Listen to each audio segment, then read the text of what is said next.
Hi, and welcome once again to Coming Distractions, Columbus Alive's weekly video entertainment update. I'm Chris DeVille. I'm John Ross. And we've got tons of music stuff to talk about, but first, you have something related to our pet issue. Yeah, if you pick up the paper, you're going to notice pets, cute and cuddly things all over the place. I specifically wrote about the WAG Festival that's happening Saturday, August 25th at the Prairie Oaks Metro Parks out in Hilliard. It's where the Darby Bend Lakes are.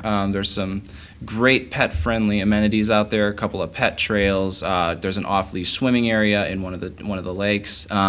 And then come Saturday, the 2,000 dogs and 5,000 people are expected to attend a day-long festival for the health and happiness of your little furry friend. It's going to be great. There's going to be a cancer clinic. There's going to be massage training, different information sessions, fun activities, and vendors giving away free stuff for your pets. There's a pet look-alike contest, a costume contest. Gonna be awesome. So if you've got a dog and you're looking to get out on the weekends, this is definitely the thing to do, I would say. Okay. Plenty more pet stuff this week, as we have a lot of music.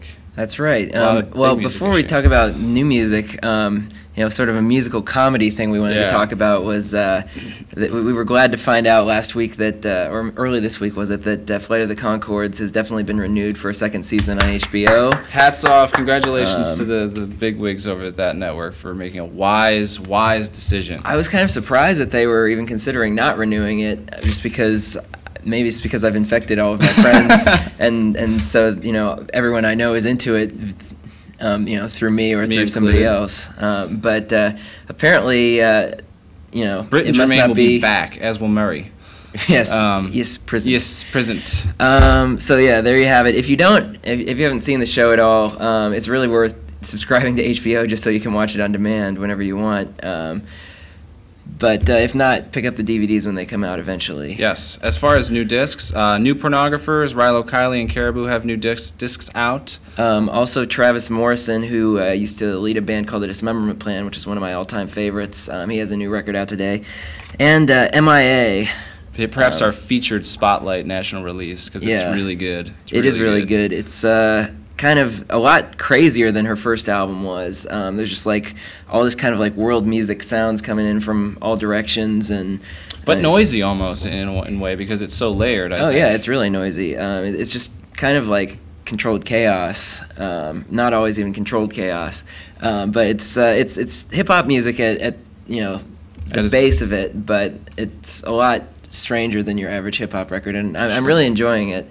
I enjoyed her live set too, so if she ever, it's a possibility that she would come to somewhere like the Wexner Center. If that were to happen, be sure to check her out. Lots of local music too.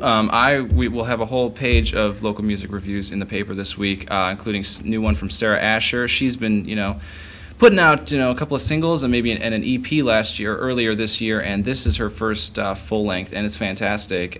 For people who have been kind of turned off by Sarah Asher's wailing, caterwauling sound in the past, it's very toned down here. It's not as noisy, and the songs really let that beautiful Polynesian, Hawaiian sound of her ukulele shine through. Fantastic record. Thank you, Sarah.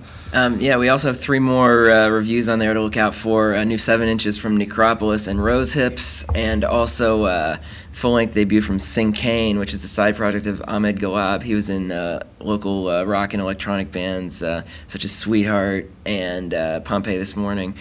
It's kind of an interesting jazzy kind of extended piece. It's tough to describe in short order, but you should definitely check out the review and then check out the record.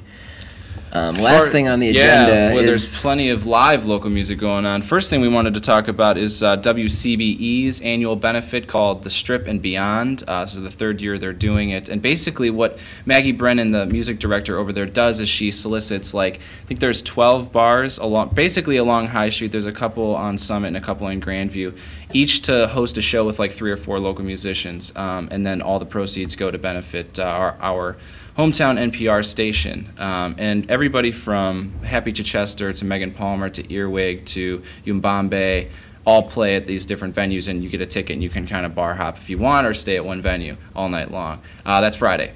Go to wcbe.org for more info. Also, we've got the Celebrity Pilots CD release on Saturday. great pop rock band fronted by Chris Sheehan, who has worked with Bob Pollard and Guided by Voices in the past. They'll be celebrating their second album, Spooky Action. It's coming out. Also at the show will be Judas Cow, the Beatdowns, and Joe Anderle from Dayton, one of our favorites around here. That is Saturday at Carabar. For more local music stuff, there's tons of local music going on. For a full list of all the important stuff that's happening, check my blog, Sensory Overload, on Friday. Also, be sure to check the paper for my feature on the Cusacks reunion show. I will have plenty of naturey things for all you people to do when it stops raining. Fishing should be amazing this weekend. On my Nature Notes blog is at columbusalive.com/riot act. All right, I think that about does it for this week's Coming Distractions. See you all next week.